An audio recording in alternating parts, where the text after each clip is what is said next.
eu coloquei aqui algumas etapas para modelagem de estruturas metálicas. Estruturas metálicas no geral, tá? Eu estou dizendo, mas vamos supor que você vai desenvolver um produto que envolva uma estrutura metálica, que você vai desenvolver um produto, pode ser essa mesa, pode ser uma churrasqueira, pode ser uma escada, enfim, qualquer outro produto que não seja padronizado igual um galpão, por exemplo, pode seguir essa estrutura, ok? Então vamos lá, ó. Algumas etapas. Primeira coisa que a gente precisa entender é o problema físico, tá? E o que eu quero dizer com problema físico? Olha que interessante. Se eu recebo um projeto ou uma demanda dessa aqui, né?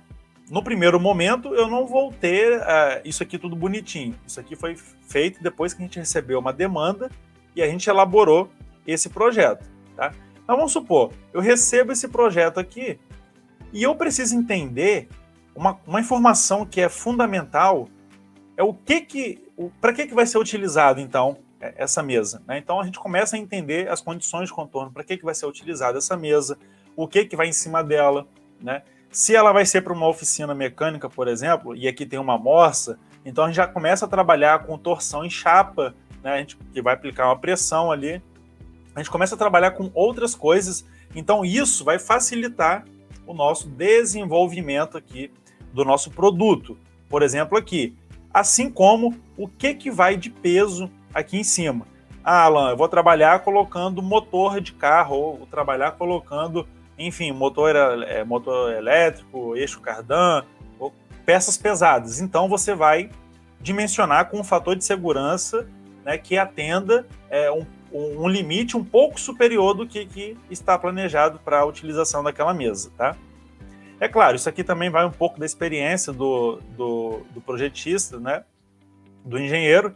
Uma mesa bem simples, mas repara que ela está bem reforçada aqui com perfil transversal, perfil na vertical, né? Repara que é um perfil 40 por 3,2 de espessura, então é uma mesa teoricamente bem reforçada, tá? E ainda tem o reforço aqui, a chapa de reforço com espessura de 5 milímetros, né? Então, a primeira coisa, o que eu quero que vocês entendam é entender o problema físico. Não tem como você desenvolver um produto, não tem como você atender a demanda, assim como você passar um orçamento para um cliente sem você entender o seu problema. Porque a partir do problema você vai entender a complexidade, a sua responsabilidade, você vai entender o escopo do projeto, o que está envolvido ali naquele projeto. E a partir disso você consegue, então, desenvolver, né, o seu orçamento, consegue desenvolver o seu trabalho, né, enfim, o seu fluxo de modelagem. E a partir disso aí, então, depois que você entendeu, depois que você anotou, depois que você elaborou um plano de trabalho, a gente entra com a modelagem 3D em si. A modelagem 3D, ela envolve algumas coisas, como dimensionamento. E o dimensionamento, vamos supor que você está trabalhando, desenvolvendo um produto, às vezes não tem uma largura e um comprimento definido. Às vezes você tem que criar esse dimensionamento, tá? Para o problema que está sendo envolvido ali. Então, mas no geral seria um dimensionamento do que você vai estar fazendo ali, tanto largura, quanto comprimento, quanto altura, né, que isso vai influenciar. Eu não vou fazer uma mesa para o cara ter acesso que tem uma altura de 300 milímetros, né? Não faz sentido, que é o tamanho de uma régua. Não faz sentido, tá? Especificação do perfil. Aqui, pessoal, isso aqui é muito importante mesmo, em todo e qualquer projeto.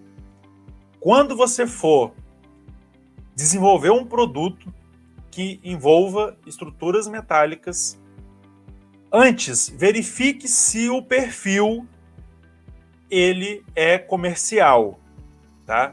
Às vezes parece óbvio isso aí, mas não é. Isso aí não é comum da pessoa pensar. O que é comum? A pessoa vai pegar um perfil 40 por 3.2, acho que é igual que eu coloquei aqui, e aí ele mora lá em Vitória, Espírito Santo, e lá não tem empresa nenhuma que trabalha com esse tipo de perfil, porque não é padrão ali naquela região utilizar aquele tipo de perfil, por exemplo.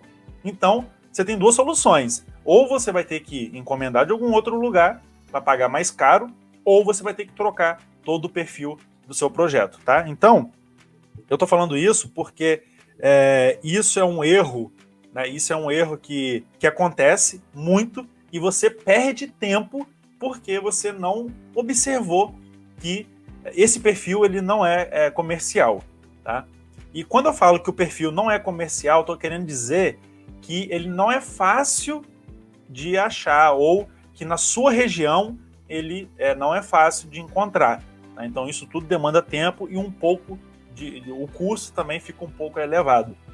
Então sempre que você for especificar o perfil, pode anotar isso aí, porque se você pegar um projeto, para você não cair nesse erro, sempre pensa se ele é comercial ou não, ou seja, se é de fácil acesso. E a partir disso aí, você pode começar a dimensionar, você pode começar a elaborar o seu projeto, ok? Bom, e aí, é claro, aqui entra o processo de soldagem, né? Influencia. Se você vai trabalhar com um eletrodo, né? Se você vai trabalhar com uma MIG, você vai trabalhar com uma TIG, né? Então você tem que entender que para o seu tipo de problema que você está fazendo ali, qual tipo de solda você vai utilizar. Obviamente que uma mesa para uma oficina não precisa ser TIG, né? Não precisa ser TIG. Então, assim, pode ser um eletrodo? Pode, não tem problema. Desde que seja muito bem feita a solda, não tem problema ser um eletrodo. Por que isso vale a pena você pensar e colocar isso no papel? Porque isso vai aumentar o seu custo. Se você especifica como TIG, até o cara da fabricação vai falar com você, cara, tem certeza que isso aqui precisa ser uma solda TIG? Né? Então, a gente tem que parar e pensar, né, no que a gente está querendo solicitar para o problema que está sendo envolvido ali. Agora, pessoal, isso aqui, ó, fabricação, né? Eu sempre comento com o pessoal que a fabricação ela é o ponto-chave para você reduzir o custo do seu projeto. Por que ela reduz o custo do seu projeto? E um detalhe muito besta. Dá uma olhada nisso aqui. Olha só. Vamos supor, né, essa aqui é uma vista superior dessa mesa aqui, ó. Só para mostrar para o pessoal do YouTube, do Instagram. Eu estou com essa mesa aqui e eu vou observar uma vista superior, ou seja, uma pessoa olhando daqui. Esteticamente fica mais bonito fazer com corte de 45, união a 90 graus, tá? Se for realmente necessário você trabalhar isso aqui, se for realmente necessário você trabalhar com esse tipo de união, que não tem problema, mas tem que observar o seguinte, esse tipo de união, você precisa verificar a questão do orçamento com a empresa que vai fabricar, se isso vai influenciar ou não no seu orçamento. Por quê? Porque isso aqui demanda um pouco mais de tempo do homem trabalhando, né? Então, é diferente de... Eu tenho aqui, deixa eu desenhar aqui para vocês verem, ó. É totalmente diferente de você trabalhar uma união olhando de uma vista frontal. De você trabalhar uma união dessa aqui, por exemplo, ó. Né? O que eu quero dizer com isso aqui? Aqui só tem corte reto, tá? Só tem corte reto e o cara vai soldar. Aqui não. Aqui ele vai ter que colocar o esquadro, vai ter que cortar 45, né?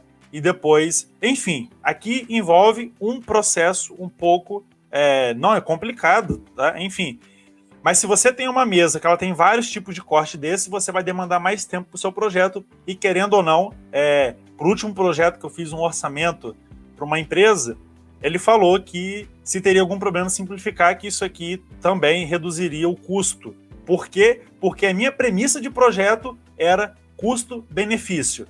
Tá? Então, se você faz uma junta dessa aqui, e você faz uma junta dessa aqui, se a estética no primeiro momento não for relevante para você, não faz sentido você criar isso aqui, tá? Não faz sentido você criar isso aqui, e sim você cria uma dessa aqui, porque isso aqui vai agilizar o seu processo de fabricação, isso aqui vai reduzir o seu custo no projeto, ok? Então aqui, pessoal, voltando aqui nos processos, a fabricação, né? Sempre é bom ver custo-benefício. Se aquela parte que eu acabei de mostrar para vocês vai ficar uma tampa em cima, uma chapa soldada, não vai interferir fazer a 45 ou fazer a união ali a 90, tá? E aí depois a gente constrói a geometria e faz uma análise numérica. Claro que aqui não entendeu o problema físico, não tem problema você trabalhar um diagrama de corpo livre, né, fazer o método dos nós para você identificar o quanto de força e a flexão ali que vai ter nas vigas. Isso aí previamente você pode fazer, mas no final a gente faz uma análise numérica só para verificar, né, se os cálculos ali que a gente fez estão corretos.